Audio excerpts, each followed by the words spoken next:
विश्व प्रसिद्ध धर्म हृदय स्थल हर की पौड़ी हरिद्वार में। आइए जानते हैं हरिद्वार के भारतीय जनता पार्टी के वरिष्ठ लीडर एवं मंडल अध्यक्ष श्री वीरेंद्र तिवारी से कोविड-19 के समय में आपके द्वारा क्या क्या प्रयास किए गए। आइए जानते हैं। तिवारी जी प्रणाम। प्रणाम। तिवारी जी, कोविड-19 के समय में आपके द्वारा क्या क्या प्रयास किया गया। आदरणीय महोदय, आप लोग जिस प्रकार जनता को जागरूक कर रहे हैं और जिस प्रकार आप सभी नेताओं को, सभी व्यापारियों को, सभी सामाजिक संस्थाओं को इस बात के लिए जागरूक कर रहे हैं कि कोई भी हरिद्वार में ये कोरोना वायरस के समय भूखा ना सोए, इसके लिए जनता बिल्कुल आपके साथ तत्पर है। मैं भारतीय जनता पार्टी मंडल हरिद्वार का अध्यक्ष हूँ और जब से लॉकडाउन लगा मैंने अपने हरिद्वार में भारत स्काउट्स एंड गाइड्स की तरफ से हमारे अंडर में यहाँ 3 रैन बसेरे हैं। तीनों रैन बसेरों में हमने प्रतिदिन लगभग 1.25 महीना राशन वितरण किया और हम लोगों ने सारा यहाँ पर लगभग 400 आदमियों को रोज़ को खाना बनाकर भी उन्हें दिया गया जी।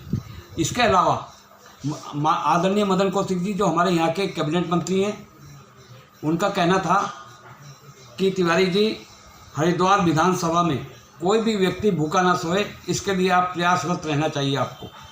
हम लोगों ने प्रत्येक दिन हर वार्ड में जाकर, हर बूथ में जाकर हमने राशन वितरण किया। हमने ऑटो वालों को, ई रिक्शा वालों को, इसके अलावा हमने जो भी लोग हमें जिन्होंने राशन के लिए कहा हमने उन्हें बिल्कुल राशन वितरित किया। मोहल्लों में जाकर हमने राशन वितरित किया।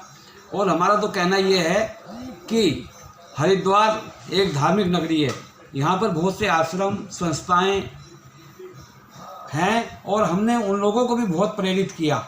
भारतीय जनता पार्टी का एक कार्यकर्ता आश्रमों में गया और आश्रम ने भी भरपूर सहयोग भारतीय जनता पार्टी को दिया। एक आश्रम ने 1000 2,000 राशन की किट वितरित की गई हैं, जिसके कारण हरिद्वार ठीक है, हरिद्वार में कोई भूखा नहीं है।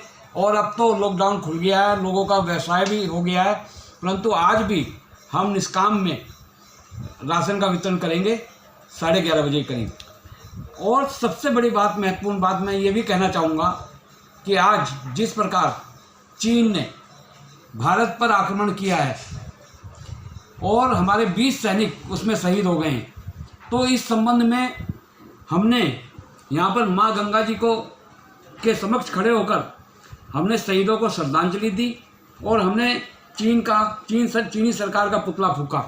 हमारा ये कहना है, हमारे हरिद्वार की जनता से, हमारे उत्तराखंड की जनता से, हमारे पूरे देश की जनता से यही निवेदन है कि वे चीन के सामान का बहिष्कार करें, चीन के सामान को ना खरीदें।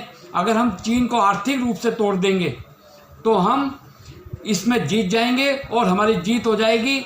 वैसे तो अगर चाइना ने हमारे 20 सैनिक मारे हैं, तो जैसा मुझे पेपरों से पता लगा, न्यूज़ से पता लगा, भारत ने भी 40 से अधिक सैनिक उनके चाइना के मार दिए हैं और हम दबने वाले नहीं हैं। और जैसा कि नरेंद्र मोदी जी ने कहा है कि अगर चाइना ने हमारे 20 सैनिक मारे हैं तो हम इसका बदला जरूर लेंगे। और मैं नरेंद्र मोदी जी की बात पे बिल्कुल सहमत हूँ और जनता बिल्कुल मानती है कि अगर नरेंद्र मोदी जी कह रहे हैं कि इस घटना का हम बदला लेंगे तो बदला लेकर ही रहेंगे। इसके अलावा जो आम जनता है वो भी सब ये चाहती है कि चाइना से बदला लिया जाए और कोरोना तो अब इसके साथ हमें जीना ही है। और मैं एक बात और कहना चाहता हूँ, सभी अपने कार्यकर्ताओं को भी कहना चाहता हूँ, देश की जनता से भी कहना चाहता हूँ कि कल योग दिवस है। सभी लोग अपने घरों में बैठ के योग करें और अपनी फ़ोटो फेसबुक पे या व्हाट्सएप पे ज़रूर डालें कि हमने योग किया है। योग जैसे हम पहले खुले रूप से करते थे कोरोना की वजह से, अब हम खुले रूप से योग नहीं कर पाएंगे। सब लोगों को चाहिए कि अपने अपने घरों में बैठकर योग करें। और आदरणीय मोदी ने जो ये योग दिवस का शुरुआत की है, इसको बहुत जोरों शोरों से मनाना चाहिए। धन्यवाद। अच्छा तिवारी जी, इसमें गंगा जल पूरी तरह प्रदूषण मुक्त नहीं हो पाया, परंतु कोविड-19 के समय गंगा जल पूर्ण रूप से प्रदूषण मुक्त हो गया। आप क्या कहना चाहेंगे इस विषय में? मिश्रा जी, आप बिल्कुल बात सही कह रहे हैं। गंगा जी की सफाई जब ही हो सकती है, भाई केंद्र सरकार भी कर रही है प्रयास, उत्तराखंड सरकार भी प्रयास कर रही है। जब तक जन जन गंगा सफाई में नहीं जुड़ेगा तब तक गंगा की सफाई संभव नहीं है। गंगा के किनारे हमारे बहुत से शहर बसे हुए हैं और गंगा हमारे व्यापार का एक मुख्य केंद्र बनी हुई है। गंगा के किनारे लगभग भारत का 33 या 34% भाग गंगा जी के किनारे बसा हुआ है। इस कारण अगर हमारे मन में गंगा जी के प्रति अच्छी भावना नहीं रहेगी तो ये संभव नहीं है कि गंगा की सफाई हो सके।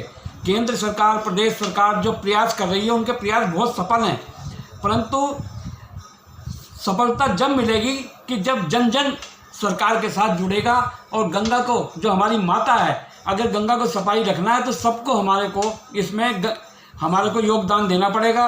पर मैं ये देखता हूँ कि जो लोग गंगा से कमाई करते हैं, गंगा से अपनी रोजगार चलाते हैं, गंगा से अपना व्यवसाय चलाते हैं, वो लोग भी केवल व्यवसाय चलाने के लिए गंगा को मांगते हैं। गंगा की सफाई की तरफ उनका बिल्कुल ध्यान नहीं है। मैं उनसे भी निवेदन करूंगा, प्रार्थना करूंगा कि वो लोग भी जो घाटों पर रहते हैं, 24 घंटे रहते हैं, वे लोग गंगा की सफाई पे ध्यान दें तो उनका भी कल्याण होगा और माँ गंगा का भी कल्याण होगा।